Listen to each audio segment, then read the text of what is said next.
เงินสิสำคัญตอนมันบ่มีเด้อเงินสิสำคัญตอนมันบ่มีตอนมันมีมันสิสุรุ่ยสุร่ายมันสิบ่รู้จักประหยัดและอดออมอีหยังดอกอยากกินหยังสำคัญบ่สำคัญก็ซื้อกินดะดาดไปแต่ว่าตอนที่มันบ่มีเนี่ยอุ้ยสำคัญขนาดเนาะนั่นแหละการใส่อย่างประมาทกับการใส่บ่รู้จักคำว่าอันใดควรอันใดบ่ควรซื้อของเล่นซื้อของกินเล่นจังซี่นะสติ มันสิสำคัญตอนที่มันได้ทำผิดพลาดไปแล้วมันจังสิระลึกนึกถึงใดโอ้กูบ่น่าเฮ็ดจังซั่นเลยเด้นั่นแหละมันสิไปมีตอนนั้นแหละคนเฮาจึงบอกว่าส่วนมากจะคิดได้เมื่อสายไปแล้วบ่มีโอกาสแก้ตัวแล้วพวกเฮานี่ยังมีโอกาสอยู่ว่าท่านผิดพลาดบ่ท่านได้อีหยังก็แก้ตัวได้ คือแก้ไขตัวเองได้แก้ไขปรับปรุงเปลี่ยนแปลงตัวเองชีวิตสุดท้ายทุกคนก็เดินทางเข้าสู่ความตายอยู่แล้วว่าต้องไปยังมันมากไม่เถอะเงินเฮามีเฮาก็ใส่ยังให้มันได้คุณค่าและคุ้มค่าส่วนมากคนเนี่ยเห็นของกินของอยู่เล่นๆจังสิซื้อกินตับๆแจ๊บๆเล่นไปเด้เนาะของใส่แบบบ่ได้มันเกี่ยวกับฮอดชีวิตซะด้วยซ้ำไปนะถ้ามันใส่ในสิ่งที่สำคัญว่าอาหารยารักษาโรคเครื่องนุ่งห่มที่อยู่อาศัยใครอยู่แต่ว่านี่เครื่องประดับประดาเสื้อผ้าประดับประดาอย่างละที่เกี่ยวกับการประดับประดาหรือนำมาแต่งตัวของพวกนี้ของกินที่บ่แม่นแบบเป็นเพื่อบรรเทาความหิวซื่อๆเนี่ยมันบ่แม่นแบบนั้นนะมันจีสุรุ่ยสุร่ายกินเหล้ากินเบียร์กับโค้งกับแก้มจังซี่นะพวกผู้ชายพวกผู้หญิงก็เหมือนกันนั่นแหละสมมือนี่บ่ต่างกันแล้วแต่มาเพิ่มเครื่องประดับประดับดึงหน้าดึงตาดึงหยังไปนั่นแหละบาดมันบ่มีแล้วก็จังมาเศร้าโศกอะไรอาวรธรรมดามันก็เป็นไปตามที่เจ้าของเฮ็ดนะมันก็เป็นไปตามกรรมที่เจ้าของเฮ็ดเองนั่นแหละ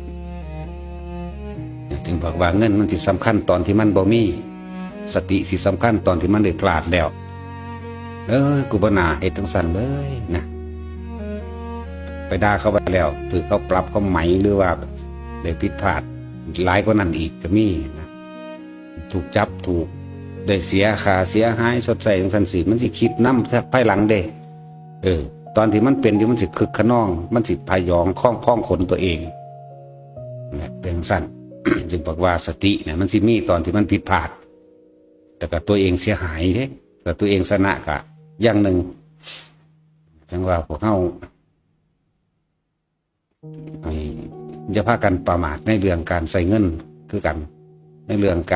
การพูดและการกระทำเหมือนกันระวังตัวเองดีกว่าเพราะทุกอย่างทำความชั่วใดๆก็ช่างล้วนแล้วแต่ตัวเองทำเองเมื่อถึงเวลาเนี่ยมันก็ย้อนขึ้นมาหาตัวเองดอกทำความดีก็เหมือนกันเฮ็ดไปเรื่อยๆเถอะไม่ต้องไปหวังผลดีกับมันทั้งสี่กลับขึ้นมาเองดอกมันบ่มากกับสร้างนั่นแหละเฮ็ดไปเพราะทุกอย่างเกิดขึ้นจากตนแล้วก็ย้อนเข้าสู่หาตนแต่ของเฮ็ดเองก็ได้รับผลมันเองอยู่แล้วบ่มีผู้ใดมาเฮ็ดให้ถ้าเกิดเฮาก็ยังมาเกิดเอาเองบ่มีผู้ใดเฮ็ดให้เกิดเด้ตัณหาอุปาทานแต่ของเองได้พามาเกิดแบบ ยกตัวอย่างคือพวกตุสานะโสจังซี่พวกลูกเศรษฐีทั้ง4คนพ่อแม่ตายเบิดแล้วบ่รู้จักสิเอาเงินไปทางใดพากันกินเหล้าเมายาสุรุ่ยสุร่ายเท็จผิดบาปผิดศีลบ่พอใจผู้ใดก็จ้างเขาไปตีไปฆ่าเอามักไผก็จ้างเขาไปชุดไปกระชากลากมาข่มเหงเอาบาดตายไปแล้วก็ตกนรกกันมาทุกหมายถึงว่าทุศีลนั่นแหละตั้งแต่เฮาเกิดมาบ่เคยทำคุณงามความดีอย่างจักเถื่อมีแต่ความประทุษร้ายแต่ผู้อื่นบ่เคยนั่นนี่สิบ่เฮ็ดอีกแล้วสิบ่เฮ็ดอีกแล้วเห็นบ่นี่แหละมันสติมันนะมันสิมีคุณค่าตอนที่มันพลาดไปแล้วสายไปแล้วจังสินึกได้ว่าสิบ่เฮ็ดนั่นจังสั่นดอก ก็ว่าแนวบ่เห็นอันนี้มันเห็นก็ได้นี่คือคนติดคุกอยู่เดี๋ยวนี้แหละติดคุกอยู่เดี๋ยวนี้เนี่ยมันเห็นก็ดีบ่น่าพลาดเลยกูนั่นสติมันมาแล้ว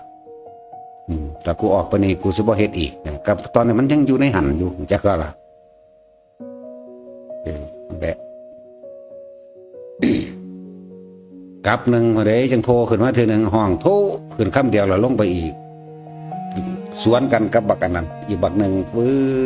นสวนกันบักนี้ขึ้นโพพอดีซะเด็ก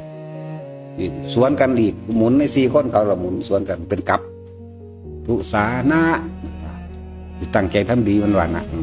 แต่ว่ามันบอกเดินนะคำเดียวมันก็ลงเลยอีกกับหนึ่งหมุน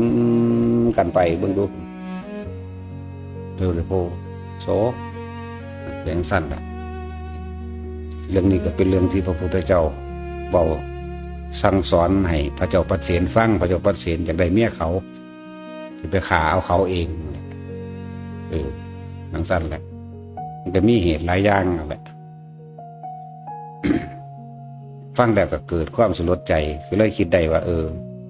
เฮามีโอกาสได้เป็นมนุษย์พบพระพุทธเจ้าแล้วขนาดนี้ก็ยังความสุรสังเวชก็เลยเลิกก็ไปขอโทษหมู่ที่นั่นแหละนี่จะมีอีกจังซี่แล้วคือพวกขับรถพวกนักซิ่งรถทั้งหลายบาดนอนอยู่ในโรงพยาบาลแล้วหูเมื่อขึ้นมาตึกตัดขาไปแล้วตึกตัดแขนไปแล้วหรือพิการไปแล้วความคิดมันยังอยู่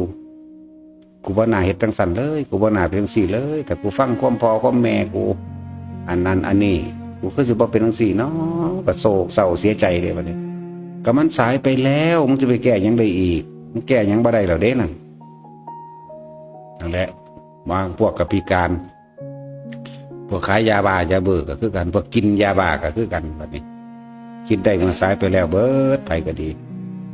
ตอนที่บ่ท่านได้เป็นอีหยังบ่ท่านถูกพลภาพพิการหรือติดคุกนั่นยังคือขน้องได้ว่าตัวเองเก่งหนีลบหลีกลี่พวกตำรวจได้จังสั่นจังซี่บ่ต้องห่วงแลกูนี่เก๋าบัดผู้ใดผ่านมาแล้วก็คิดได้แบบนั้นแหละแต่ว่าสายไปแล้วเด้ก็สิคิดได้นั่นแหละจึงบอกว่าเงินที่มันมีค่ากระใส่มันก็คุ้มค่ากับชีวิตเจ้าของอาหารยารักษาโรคเครื่องนุ่งห่มที่อยู่อาศัยตลอดทั้งการได้ช่วยเหลือบุคคลผู้อื่นนั่นเลิกเกิดกลายเป็นการทำตนเป็นที่พึ่งของตนด้วยการช่วยเหลือทั้งคนและสัตว์แต่ก็เกิดมีคุณค่าเองต่อนั่นแหละสติก็เหมือนกันอย่างที่ถึงบอกว่าสตินั่นแหละสำคัญนักบัดก้อนที่เฮ็ดนั่นก้อนที่ใส่นี่จังซี่ระลึกนึกถึงแน่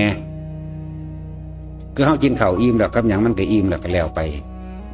บ่จำเป็นต้องไปให้กินเหล้าเมาเบียร์กันมาไม่ดอกต้องไปหาอันของมากับผงกับแก้มหรือว่าซื้อกินสุรุ่ยสุร่ายพวกผู้หญิงก็คือกันกินเหล้าเมาเบียร์ก็คือกันนั่นแหละของประดับประดาบางที่มันก็ฆ่าตัวเองเห็นบ่พวกใส่ทองใส่เพชรเขาก็ฆ่าเอาซ้ำก็มีนะ จังซั่นตัวนั่นแหละหลายอย่างอยู่หรอกแค่นั้นแหละยังก็เลยสรุปลงมากกับหากินซ้ำตาย ก็มีอย่างมากไม่ล่ะ เป็นเสว่าความเกิดแล้วเป็นทุกข์ทั้งนั้นเด้อถ้ายังสิปรารถนาจะเกิดเป็นนั่นนี่คนเฮาเว้าคงทุกข์ให้กันฟังเสงกันแข่งกันอวดกันว่าทุกข์จังสั่นทุกข์จังสิแบบนั้นแบบนี้เด้เนาะแล้วแต่ว่าบ่เห็นเหตุของมันเองจังสั่นเว้าอวดกันเรื่องทุกข์ผู้ใดก็บ่สู้กูผู้ใดก็นั่นนี่กูว่าเด้หลายอย่าง